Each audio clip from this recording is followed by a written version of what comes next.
Good morning, happy Sunday. What is today? Today is the 6th,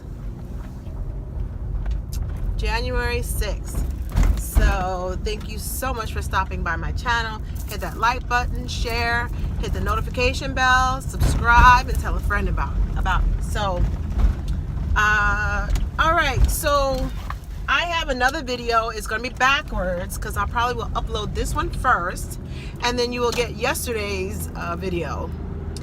I have no idea what I'm going to do. I just know I got videos to upload and I haven't done it yet, so there may be switch. But it's Sunday the 6th. Yesterday was my dog's first birthday, my puppy boy Milo. I got him on my birthday, so on March 7th it'll be a year we've been together. But yesterday was his birthday. I didn't get to spend any time with him yesterday because I was out doing my community service volunteer work.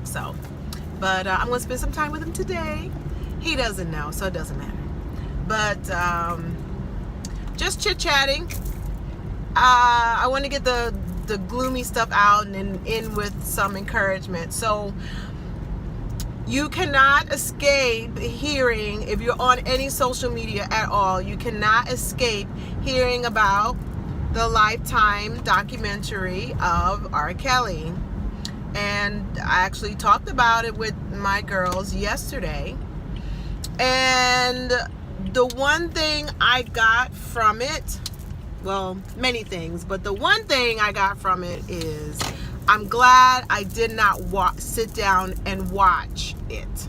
I'm glad I did not sit down and watch the retelling of the stories from the victims. Some people may say alleged victims, but hearing everyone talk about their experience with R. Kelly from a lot of the social media responses.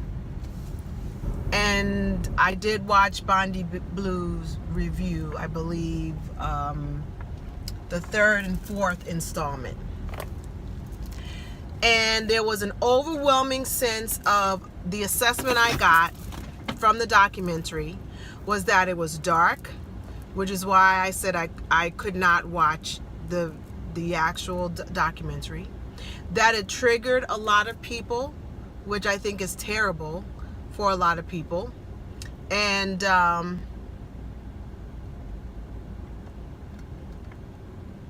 lady just staring at me. And I found that very disheartening, that a lot of people watched it and they were triggered, which says a lot of the retelling of events that happened to these ladies. That there was a lot of compliance and complacency, that there was a whole machine that was involved in victimization. And I guess the number one takeaway, because a lot of people are saying, why did this happen? How did this happen? And I don't think, my daughter who is 20, my son, they don't understand the 80s and the 90s and this culture of misogyny that many of us grew up with. I was coming of age as a teenager in the 80s, a young adult in the 90s, and I remember my son had he had a project to do in school and asking me about my womanhood and women. And I was telling him that the one thing that my daughters did not have to experience in the same way as I did growing up as a young woman, becoming a young woman, was sexual harassment. That wasn't even heard of. Don't forget, that wasn't even a coined phrase until the Clarence Thomas, Judge Clarence Thomas, him trying to become a judge in the Supreme Court, and all of the things that we heard. It went on, sexual harassment went on outside in the regular world. Sexual harassment went on in the military. The good old boys club is what women dealt with in the workplace. And then places where women had no protection, which was the entertainment business, it was par for the course. And I think people watching how all of this transpired and was kept on, and how there seemed to be this protection that R.Kelly received, it's part and parcel of the culture that was cultivated in the 70s, 80s, and 90s, maybe the early 2000s, that lots of women were not protected in many industries, especially where it's considered a male-dominant industry, which most places were up until the mid-2000s.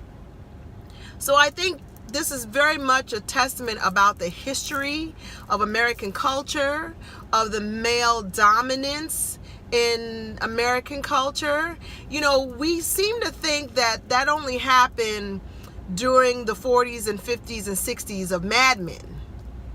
It just morphed and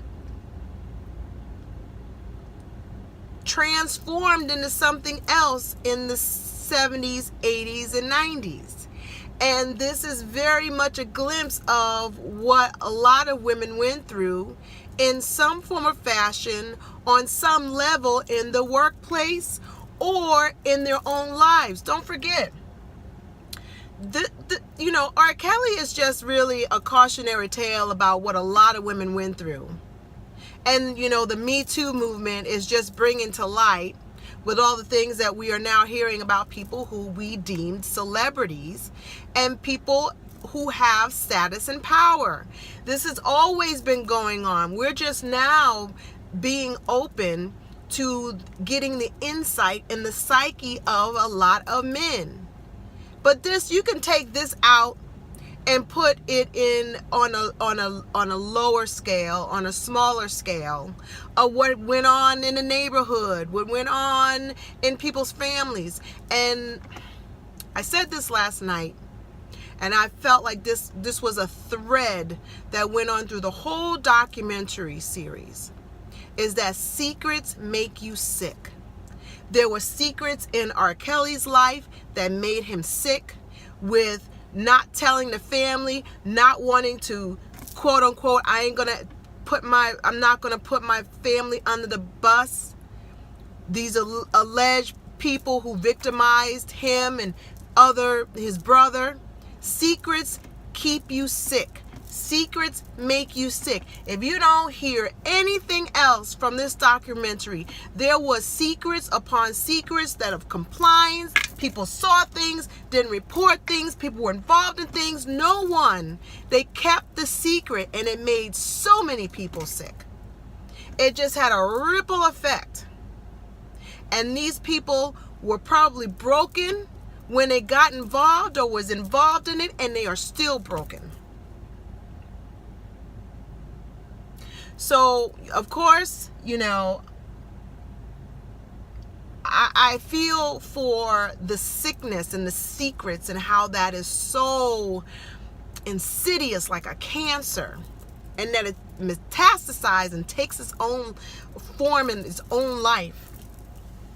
And it's a horrible thing. But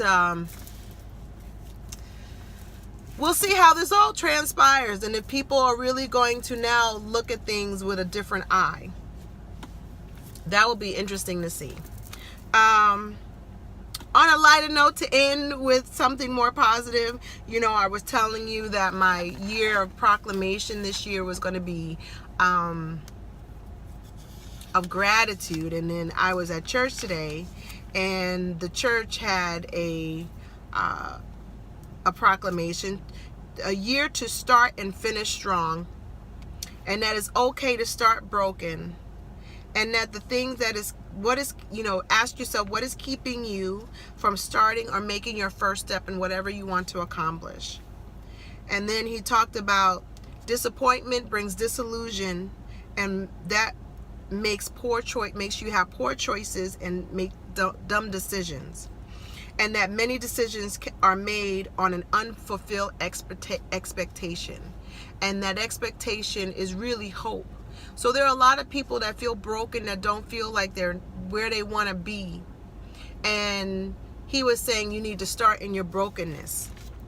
And he made a really profound statement that God does his finest work in the lives and people who are broken. And you can go throughout the whole Bible and see that there were a lot of people who were not what would be considered the perfect person or the best person, but in that person's brokenness, his best work was seen through them.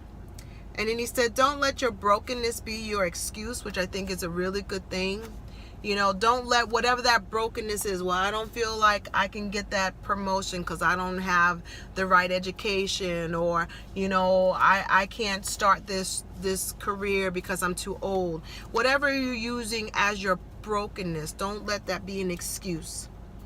And that he said that pain can become a conduit for God's power. And I think many of us have testimonies that some of our greatest triumph has come through being in our lowest point. And if you think about anybody's, anyone that of fame that they found a lot of their triumph through their brokenness. And so I thought that was really, really good. And he also said the stumbling stone that can be set before you can become your stepping stone.